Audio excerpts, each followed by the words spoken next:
दोस्तों, आज मैं आपको इस कहानी के माध्यम से बाबा नीम करौली के बारे में कुछ जानकारी दूंगा। तो दोस्तों, कहानी को पूरा सुनिए। 20वीं सदी के प्रसिद्ध संतों में नीम करौली बाबा का नाम जरूर आता है। बाबा को मानने वालों में देश विदेश तक लोग हैं। 17 साल में ही बाबा को ज्ञान प्राप्ति हो चुकी थी। यहाँ तक कि बाबा को लोगों ने हनुमान जी का अवतार भी माना है। नीम करौली बाबा का जिक्र बाबा को मानने वाले भक्तों को अनेक भावों से भर देता है। बाबा का नाम सुनते ही उनके भक्त अलग ही दुनिया में पहुंच जाते हैं। ये बात आज जग जाहिर है कि नीम करौली बाबा को भारत ही नहीं बल्कि बाहर के देशों में भी मानने वाले हैं।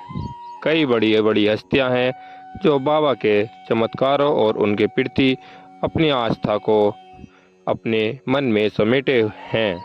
बाबा नीम करौली 20वीं सदी के महान संतों में गिने जाते हैं। बड़ी बड़ी हस्तियां भी उनके एक दर्शन के लिए तड़पती है।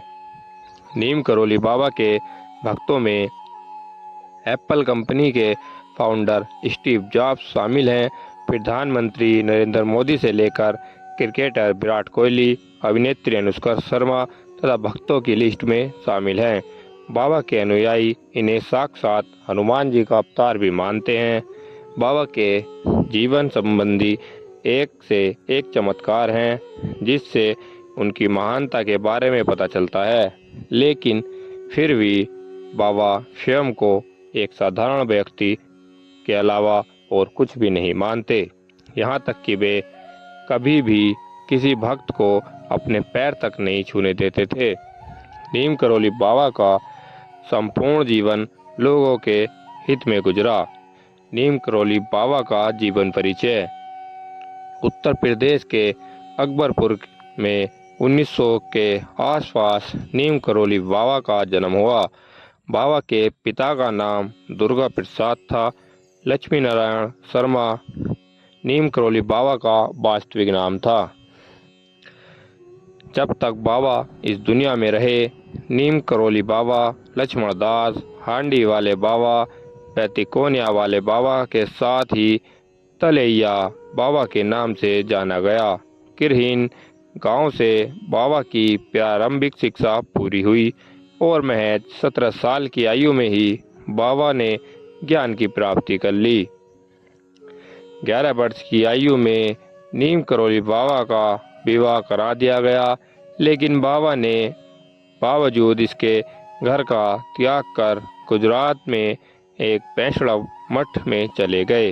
वहीं पर बाबा ने शिक्षा लेकर साधना की और फिर कई जगहों पर भ्रमण के लिए निकल गए। हालांकि एक समय ऐसा भी आया जहां बाबा को गृहस्थी में लौटना पड़ा। इसके बाद नीम करौली बाबा के 2 पुत्र हुए और एक पुत्री।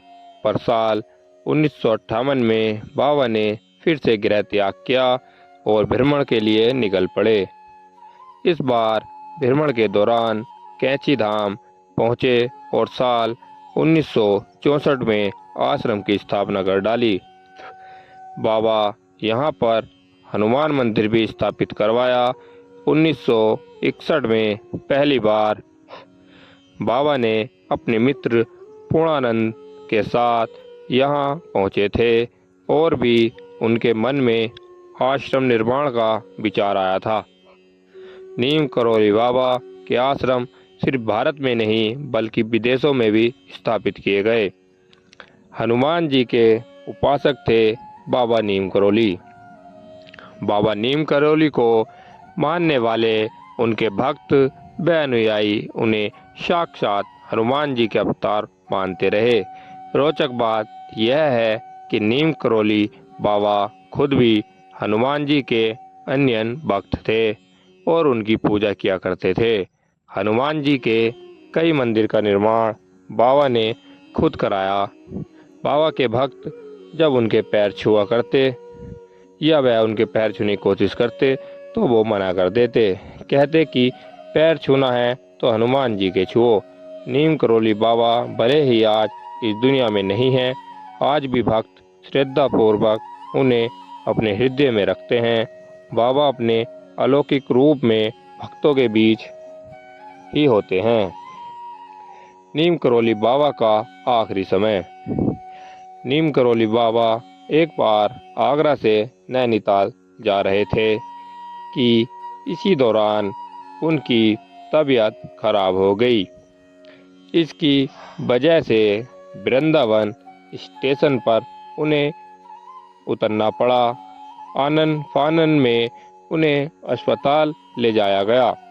बाबा ने तुलसी और गंगा जल ग्रहण किया और इस तरह 11 सितंबर 1973 को दुनिया छोड़ गए। वृंदावन में नीम करौली बाबा की समाधि मंदिर आज भी है। दोस्तों, ये थी नीम करौली बाबा के बारे में कुछ जानकारी। अगर वीडियो अच्छी लगी हो तो प्लीज़ वीडियो को लाइक कर दें और चैनल को सब्सक्राइब कर दें।